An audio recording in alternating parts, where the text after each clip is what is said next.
Right from the factory, the Ecoboosts are powerful and great performing trucks, but being that they're turbocharged, there's a lot of potential waiting to be unlocked. So today we're going to make the turbo spool up faster and crank out more power in our 2017 F150 Raptor.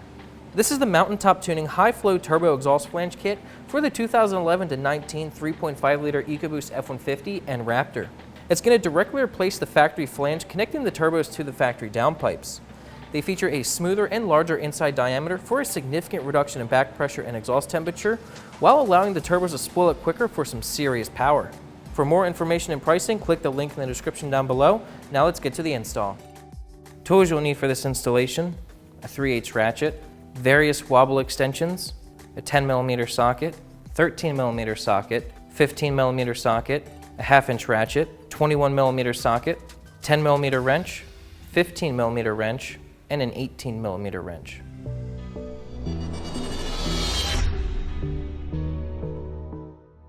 Alright, the first thing we're going to do to install these turbo flanges is to remove the factory exhaust. Now right now we have an aftermarket exhaust on the truck, so we're going to show you footage from a previous install of us removing the factory exhaust, and then we'll resume with removing the downpipes. The first thing we're going to do is remove this bracket here on the tailpipes.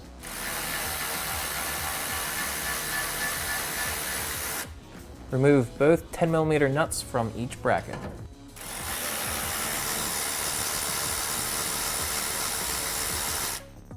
The brackets on each tailpipe can then be removed as well.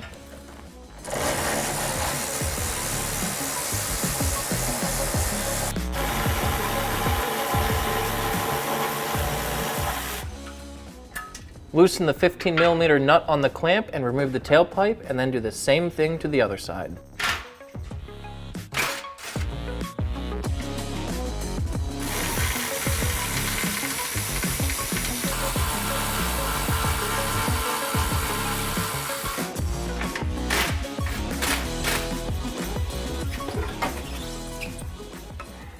Next, we're going to loosen the two clamps at the front of the muffler so the muffler can be removed.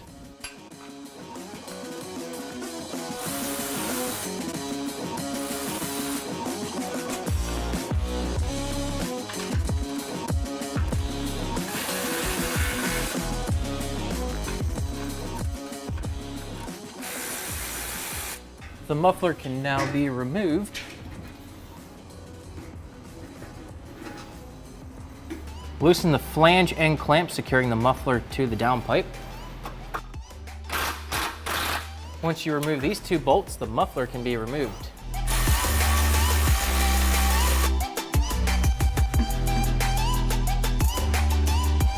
To remove the factory downpipes, the transmission crossmember has to be removed. We're going to start off by removing that by removing this plate right here.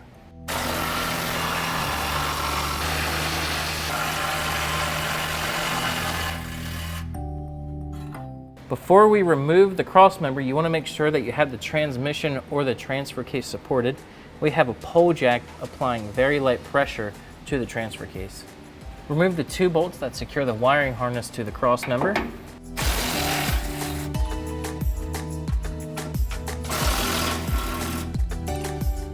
Remove the two 21mm nuts securing the transmission mount to the crossmember.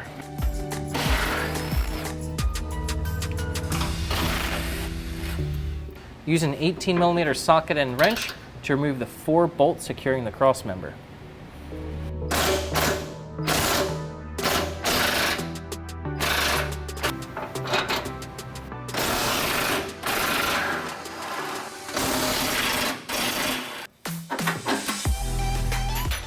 There's 3 more bolts securing heat shields to the crossmember. There's one right here. It's really hard to see, but it's just right on top of this crossmember.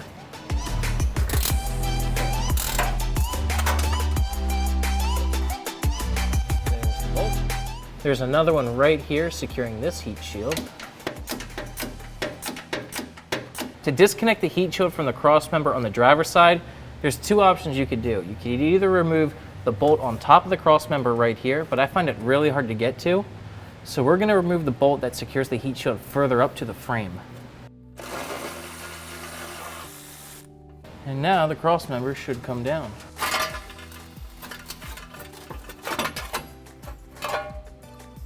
Next, we have to remove the transmission mount from the transmission. It's held on by 4 15mm bolts. It's definitely hard to see the bolts on the driver's side, but there are 2 securing the mount to the transmission. The first one is easy to get, but the second one that's right here, we need to remove this bolt to even get to it. Use a 15mm wrench to remove this bolt.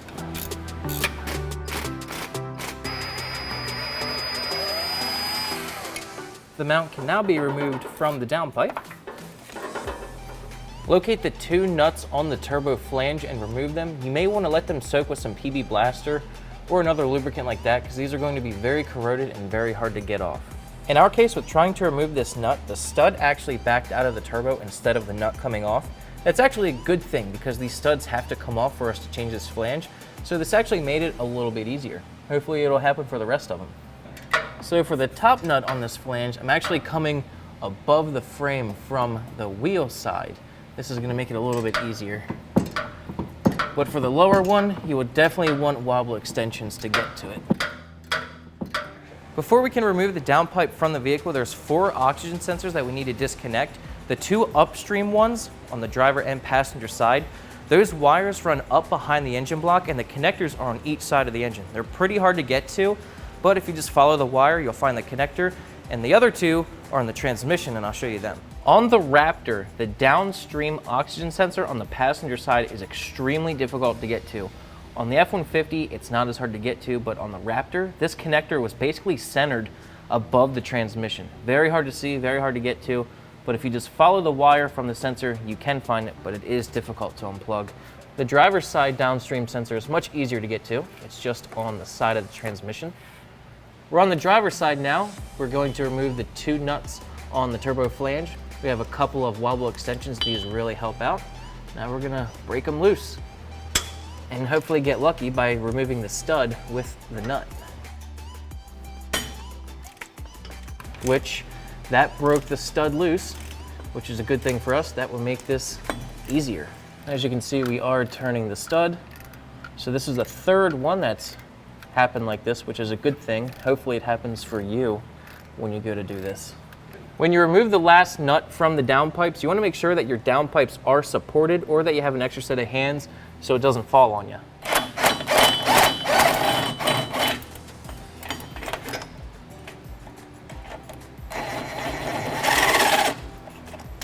And lucky for us, all 4 of the studs came out of the turbo.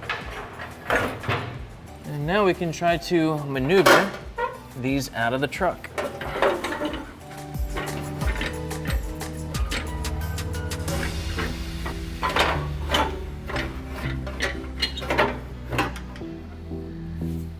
With the downpipe lowered a little bit, we can now get our impact gun on this clamp.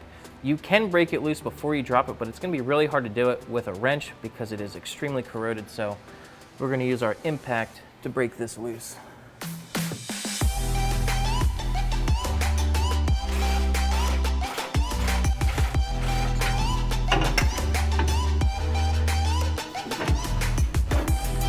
Hey, there we go. Oh, now we're on the lift. So this is what we are upgrading. This is the flange that was secured to the turbo with the 2 studs. Now if we measure the inside diameter, roughly 52 millimeters. Our upgraded one,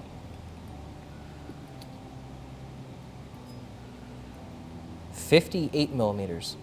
So significantly larger for better exhaust flow. As you can see on the other side, it's very evident just how much larger this one is. So this is going to flow a lot more and help our turbos to spool up a lot faster. All right, so we're just about ready to install our new high flow turbo flanges, but it's highly recommended that you get a new hardware and gasket kit for these turbos. We do offer this kit here at CJ's. You're going to get 4 new studs, 4 new nuts, and 4 new gaskets. It's a really good idea to get this because this hardware and the gaskets have been through a lot of heat cycles and they probably need replaced anyway. So we're going to throw this new set on our Raptor to make sure it seals properly. We're ready to install our high flow flange now. Take one of your new studs, or if you're reusing your OEM one, take one of the OEM studs, place it through the flange and through the gasket. And I'm going to recommend starting by installing the bottom stud first. then the top one. There's a couple different methods you could use to install these studs. What I'm going to do is take a nut that's larger than the stud, place it all the way down, then a washer, then take your new nut and tighten it down. Get it nice and snug, break the nut loose, and do the same thing to the top one. And break it loose. Install the driver's side flange now. Tighten both studs. Both flanges are now installed onto the turbos. The next part is going to be a bit tricky, and that's installing the downpipes.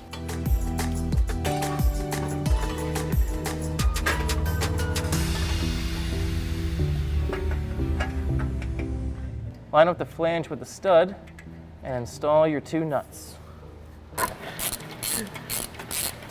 Make sure you tighten the flanges down evenly.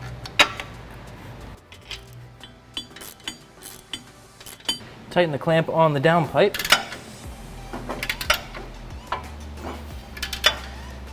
We're going to install the transmission mount now. If you have trouble lining this up, you might have to loosen the flanges and readjust, but it should line up for you.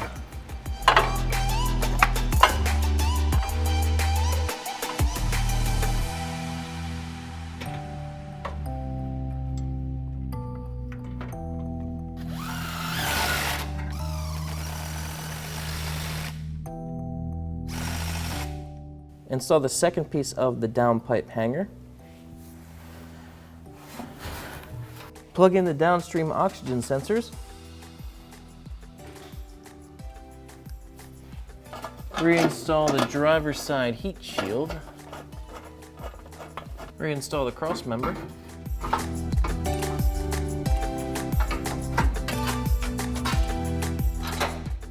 Secure the mount to the cross member with the two nuts.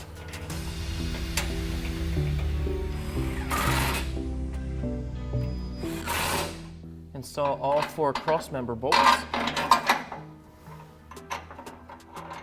Get all 4 of the nuts and bolts tightened up. And now that they're tightened up, we can finally remove this support that's been in my way this whole time and really annoying me. Get all of your heat shields secured to the cross member. Secure the wiring harness back onto the cross member.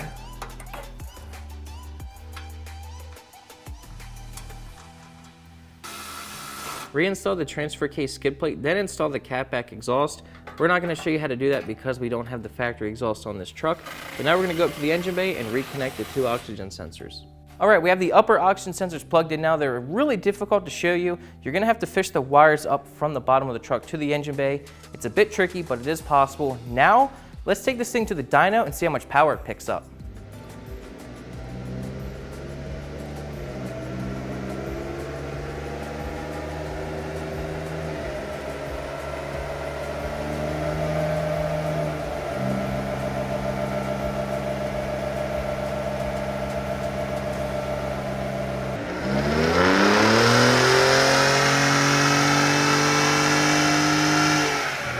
This was the run previous, and this is after this modification, this run. We also did a second run to back it up, and it was roughly the same within a couple horsepower. But across the board, in the mid-range, you gained much more than that. You gained over 20 horsepower between this run here at about 5,000 RPM, and just below that at 4,500 RPM, you gained 25 foot-pounds of torque. So a lot of the usable power in the mid-range is where you gained. All right, guys, there you go. You just saw it. This thing made a gain of over 20 usable horsepower. That's pretty impressive. This is definitely a really good horsepower per dollar modification. It's going to take you probably the better part of a day to install this kit, but for the price of the kit and how much power you gain, it's an absolute no-brainer. So I hope you guys enjoyed this video. Hope you learned something, and we'll see you next time. We hope you enjoyed this video. To subscribe to our YouTube channel, click the link right here. And for more videos like this one, check out this playlist.